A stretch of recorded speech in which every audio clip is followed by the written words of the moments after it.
time for Wednesday Wellness Wake Up, brought to you by Dr. Sharon and brought to you by Napa Massage and Body Care. Good morning. Good morning, Kelly. Nice to be here.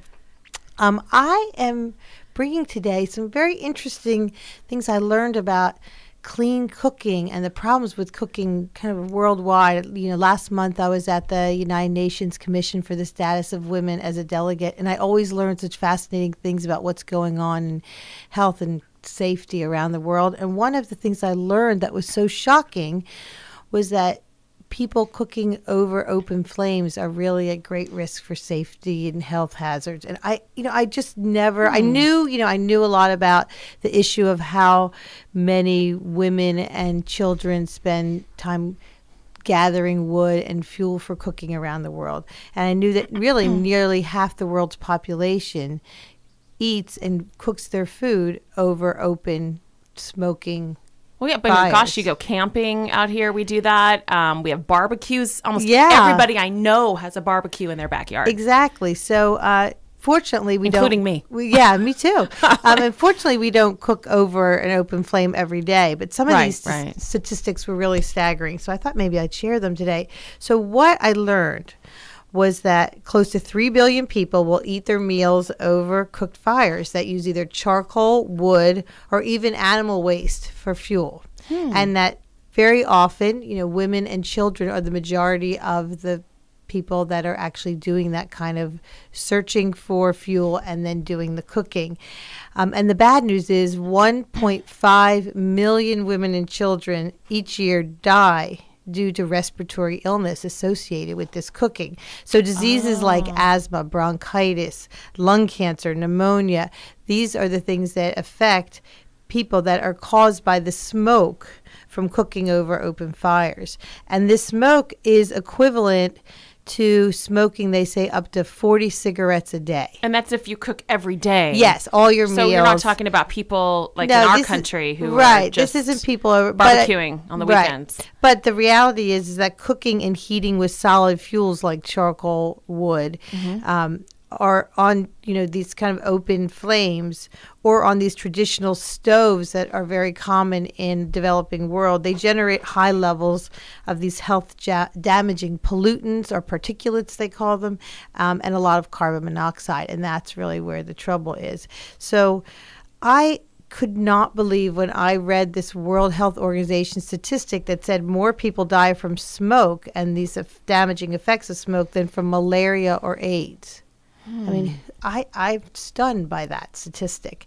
And I actually double-checked it because I thought maybe the person that I heard telling this was, exaggerating or elaborating. But in fact, that is a statistic from the World Health Organization. And because women are, the ones that are primarily responsible for doing the cooking, and their children very often are sitting around them or on their backs, or, they're the primary caretakers, and they're engaged in the cooking activities with their moms, they are really disproportionately affected by this.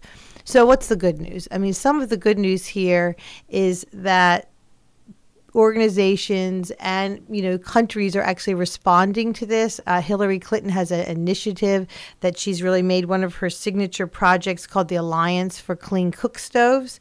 And really, it's a global alliance where public and private partners come together, and they're really looking to develop and market low-cost, cleaner cooking efficient stoves for developing countries. And their hope is that by 2020, they will have contributed to the adoption of over 100 million clean and efficient cook stoves and prevent millions of these, respiratory needless deaths because of it. And so I think that's really the good news, that people really have come together, and I'm very proud that our our Secretary of State Hillary Clinton has been a leader in really promoting this. The cleaner cook stoves are different in that they have clay liners. They don't produce as much smoke, and so the risks of fewer pollutants is really very obvious with them. People want to learn more about this. The Global Alliance for Clean Cook Stoves is where they can find out more information. It's just cleancookstoves.org if people want to read more about that. I heard another very interesting woman speak.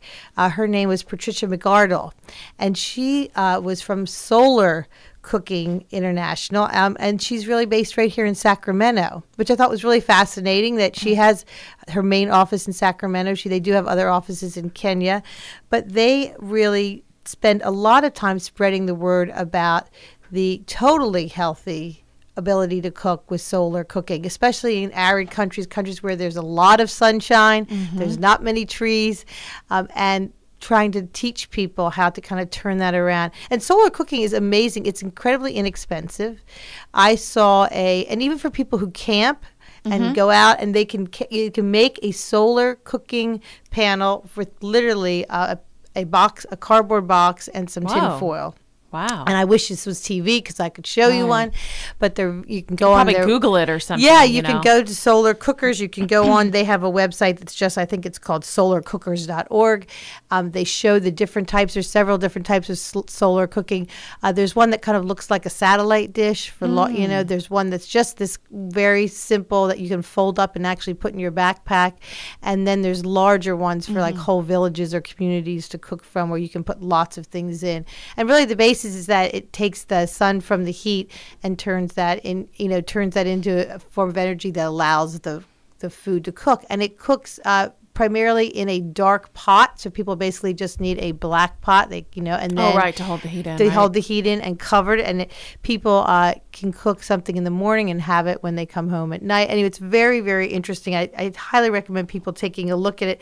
The Solar Cooking International is so fabulous because they not only teach people how to make the solar cookers themselves, which cost about $1 or something. Wow. They also have very, very active organization all around the world that really helps to get people to understand and change a culture that you can actually cook from the sun, that you can cook all different kinds of food. It's just not, cooking rice or something in a pot.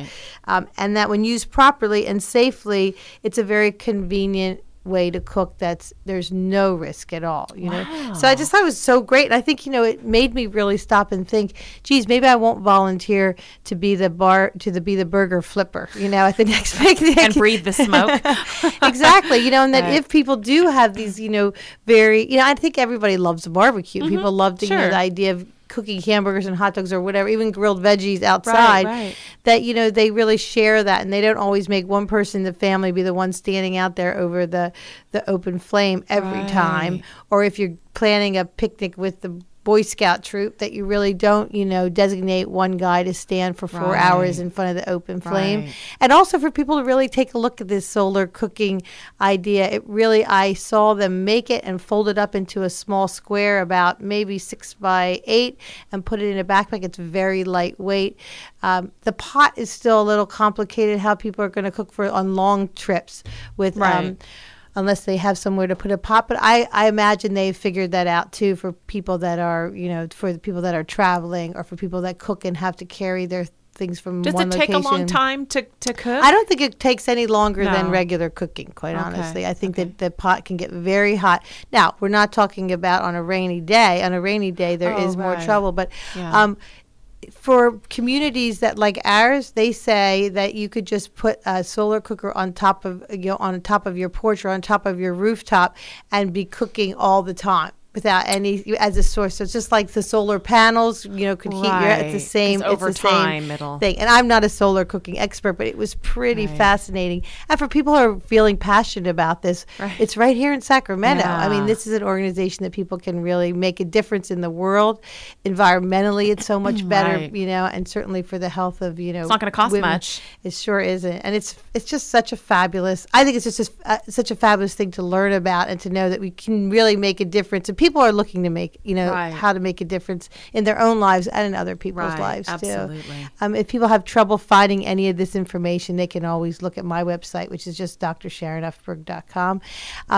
But, just wanted to give you some healthy tips today about cooking. Very surprising for me, and I hope I taught somebody else something too today. Oh, thank you so much, Dr. Sharon. That's your Wednesday Wellness Thanks, Wake Kelly. Up, brought to you by Napa Massage and Body Care.